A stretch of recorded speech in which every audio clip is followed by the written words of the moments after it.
Hi, welcome to the video. Make sure to like and subscribe if you enjoy, and comment your thoughts and opinions on the stories. Let's get started.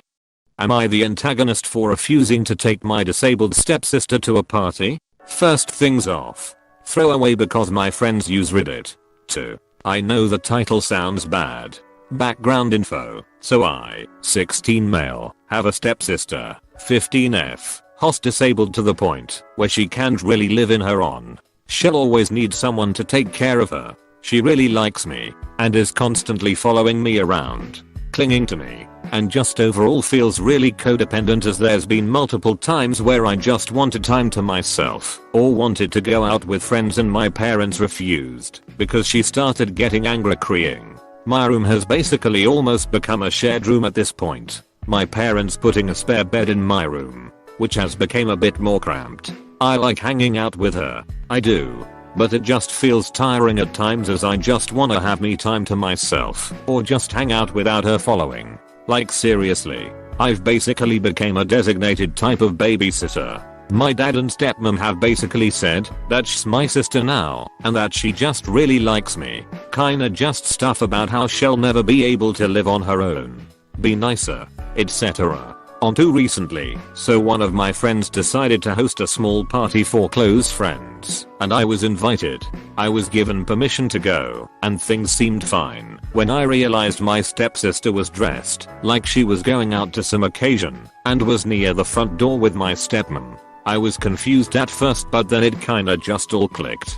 So my parents expected me to take my stepsister to a party which was only meant for close friends. I refused and got grounded until I apologized. My dad and stepmom are upset, and now I feel like I could maybe just sucked it up and just feel like a crap person overall. But some part of me feels like I was in the right. Am I the antagonist? Now for the top comments.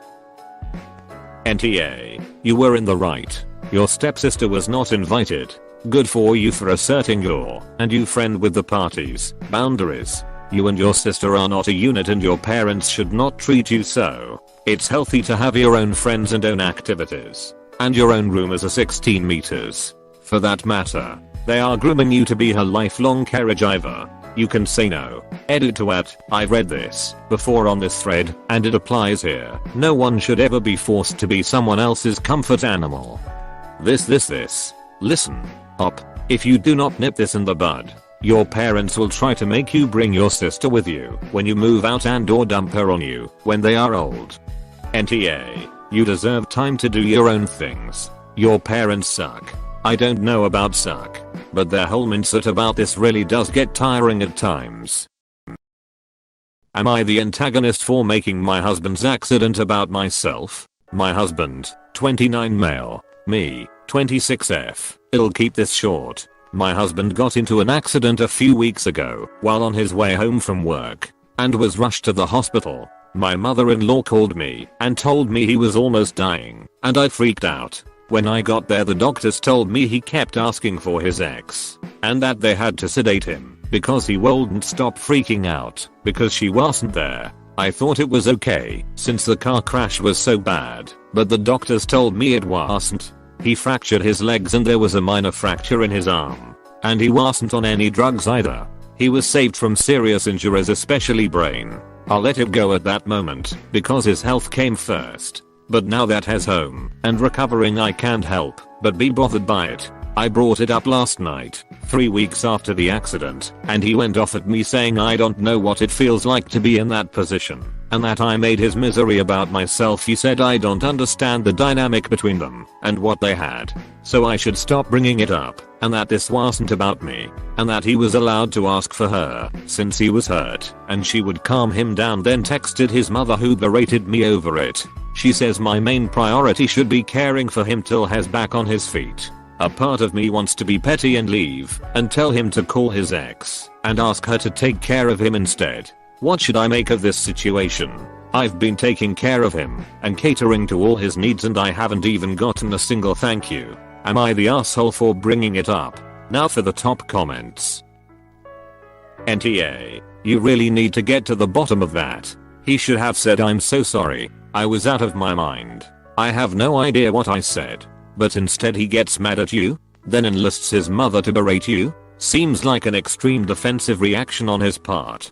Do you have any reason to believe he's cheating with her?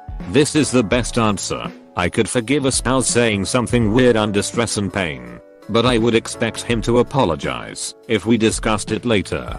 But no. Dude is doubling down. He's now who's hung up on his ex, and he isn't even bothering to hide it. NTA, based on your comments, you really need to add to the main post what he said when you asked him about it, and add that it was 3 weeks after the fact. He knew what he was doing.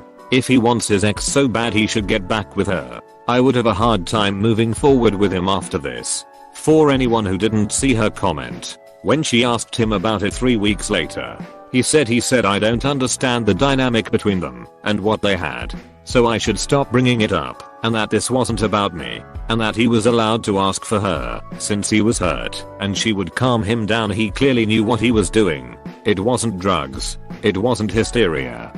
Okay, I think I made some mistakes in my post. Let me correct them.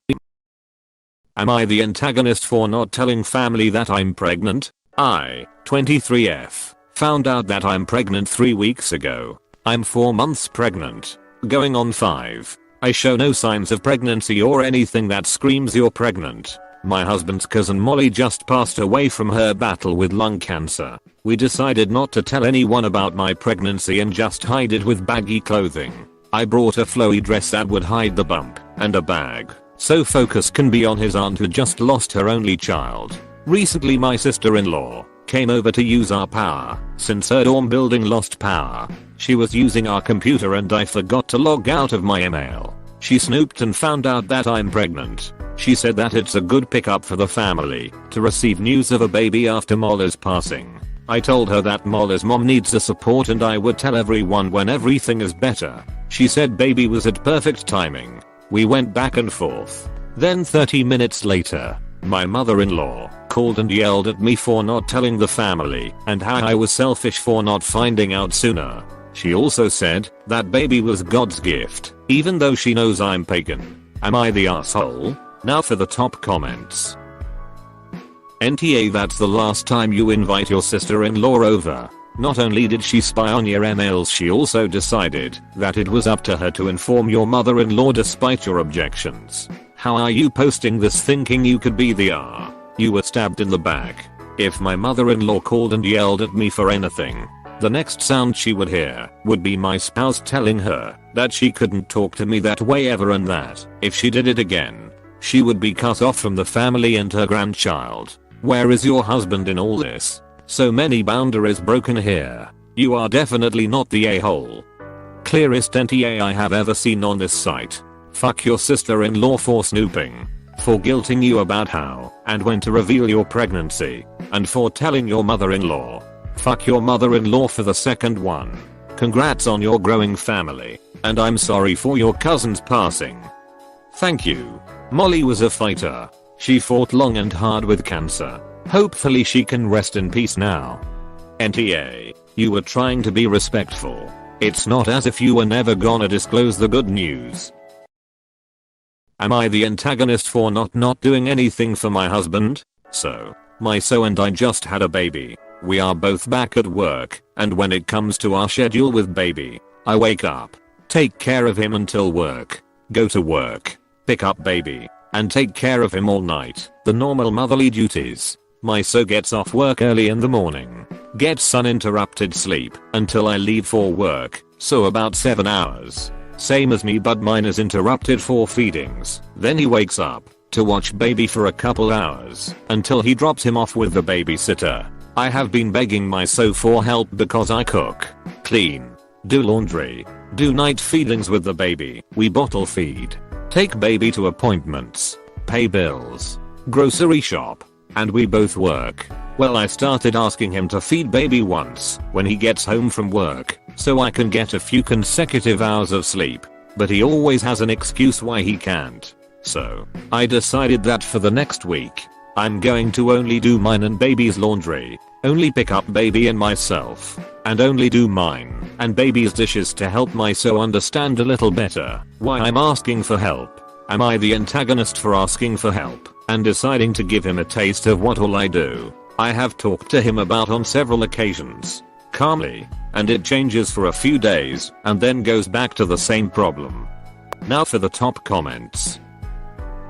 NTA. He's being a shitty partner. This is the bare minimum of steps you could take to try to lessen your own load. I dad in not cooking him food either, and letting him wake up for half the feedings. Full separation. Though giving him a taste of his medicine in its full measure would be doing nothing at all in the house. Expecting him to feed her. Letting him do all the chores and night feedings and almost all the childcare. I'd probably subject him to that, so he can actually understand. I hate selfish dudes like this. More women need to put their foot down on this bullshit. Getting child support and dealing with this would be easier than caring for a selfish, useless adult child as well. Not the a-hole. NTA, the man can't even feed his own child. That alone makes him a massive R. He sounds like a burden if I'm honest. What does he even bring to the table? Sperm apparently.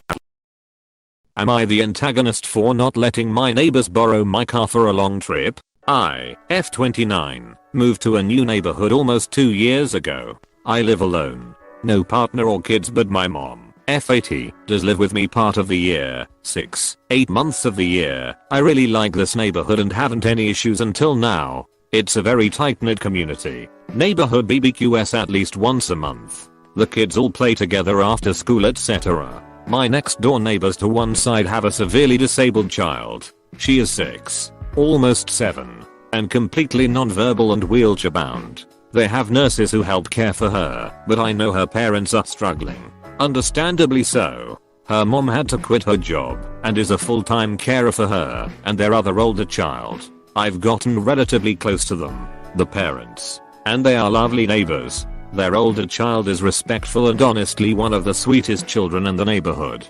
For my mom, I bought a minivan and had it customized to have a ramp and wheelchair tie-downs so that I can easily transport her and her mobility equipment, usually an ECV or wheelchair, when she's staying with me. The other 6 months of the year, when my mom spends time with her sister and friends in our home country, the car sits mostly unused unless I have a reason to move bigger things that won't fit in my daily driver. I noticed that the neighbors didn't have a car suitable for transporting their daughter without taking her out of the wheelchair and fighting to keep all her tubes and wires in place, so I offered them the use of my minivan if I wasn't using it to transport my mom. We've had an agreement in place that has worked well for us for almost 18 months, but now they've asked if they can use the car to go on a road trip. The trip is scheduled to last just over 2 weeks. The main reason for the trip is to take the kids to Disney World for the first time. My problem is that my mom is supposed to arrive a couple days after they would leave. I asked if they could delay the trip by just a few days so I can at least get her from the airport with minimal stress. They are adamant they leave on the dates they want to do. I said no. I need to be able to comfortably get my mom from the airport, and after a 12-hour flight I want her to be comfortable and not have to worry about getting in and out of the car. They called me selfish and I've been ousted by the rest of the community. I wasn't invited to the last BBQ. Nobody says hi or waves back at me on the street anymore. The neighbor kids that come by to see my dogs and run around the yard with them haven't been by in almost 2 weeks. I tried to text the neighbors, but my texts went undelivered, so I think they blocked me. I feel like I'm living in a hostile environment now, and it's so uncomfortable. Should I just cave and let them take my car? Now for the top comments. NTA, saw how fast they turned on you when they didn't get their way. Imagine an accident involving van. You will be held liable, and they probably won't pony up any money and you will be holding bags. Fist, it's a cup of sugar. Then your lawnmower. What's next? This is a good point, Ray. If anything goes wrong, they showed they are totally untrustworthy and manipulative. NTA, all the agreement was that they could use it. If you didn't need it, you need it. If they desperately wanted to use it, they should have checked dates with you first. Also, your other neighbors, they haven't been told the truth about what's going on. I can guarantee it. Also, your other neighbors, they haven't been told the truth about what's going on. I can guarantee it. Exactly this. OP very generously offered them the use of the vehicle, which OP owns and insures and maintains, when OP doesn't need it to transport their mother. Well, here we are with Op needing to transport their mother, and the neighbors think they have the right to take the car over Op's objections? That's such an absurd position to take, that they must have been telling tall tales to the rest of the neighbors in order to bully Op into submission via shunning. Absolutely not. The insurance issues with having people not on one's policy drive one's car on a long road trip would be enough to make me refuse. If they get into an accident on this trip, Op is the one who will be liable to pay any damages caused by the vehicle. It's one thing when the neighbors are just driving around town. A 2-week long distance road trip is something else altogether. Absolutely not the a-hole. Am I the antagonist for not letting my infant son stay a weekend at mother-in-law's? Baby, Phil. BF and I live in the same house. BF and I were at the grocery store and Phil was watching our son at home. When we got back, Phil told us that sister-in-law, not his daughter, had came and got our son and packed up some of his clothes and stuff, and when he asked her about it, she assured him that we were aware and okay with baby going and staying the whole weekend at mother-in-law's with sister-in-law 2 sons there as well. He thought he was the only one who didn't know, and when we got back home he was confused when we were asking where our son went. Both BF and I immediately start texting mother-in-law and she doesn't answer us, but sends one text to BF saying it's okay, he will be with me, good grandma, and then he texts her saying that we were upset with how they went about this whole thing unbeknownst to anyone beforehand, and that we are okay with him there for a few hours and we're picking our child up around 7 PM. That we don't want him overnight with anyone as that's something I'm not comfortable with yet. And then she calls screaming saying that we're unreasonable and how we're ruining everything she has planned, and then she says that since he's not gonna sleep over that she's just having sister-in-law bring him back, and before we could say anything to her, she hung up. 30 minutes later, sister-in-law comes in the front door, puts my son right on the carpet, and then starts going on about how we're the ones in the wrong, and says that we need this break and her mom wanted to watch the grandkids all together and now it's not happening cause we had an issue with how they took our son without permission.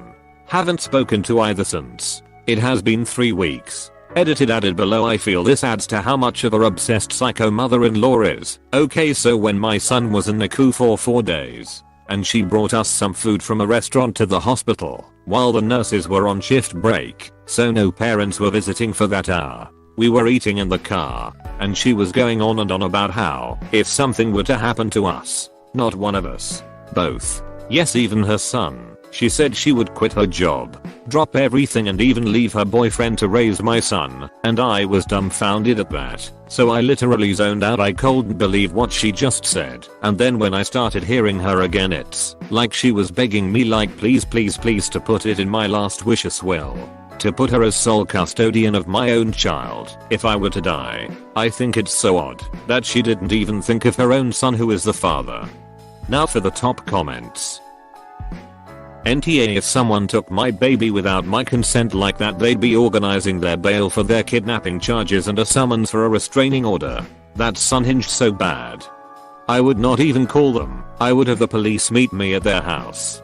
NTA 1. They took the child without permission and actively lied in order to do so. Super sketchy. This is called kidnapping. 2. If it is an okay thing to do and it's you with the problem, why did they lie about it to Phil? 3. If this was something she had planned, she should have first consulted you, since you are the parents. 4. I don't know any parents who would let their infant stay for a weekend with someone, even family by choice. 5. They wanted to give you a break, so they took your child without you knowing, and then yelled at you when you were not happy. They knew they were doing wrong. Otherwise why wouldn't they ask first, and why would they lie about it? Make sure your partner uses language to confirm that both of you had a problem with this. Not just your united front is completely necessary, but just be grateful that they are not speaking to you. This seems like a family who don't understand boundaries or appropriate behavior. NTA. And I'd be filing kidnapping charges against them. He's your child. Yours. No one else gets to decide where he goes, when he stays the weekend somewhere, etc. What about diapers, bottles, etc.? Question mark? What about an emergency? I would seriously never allow them near my child again.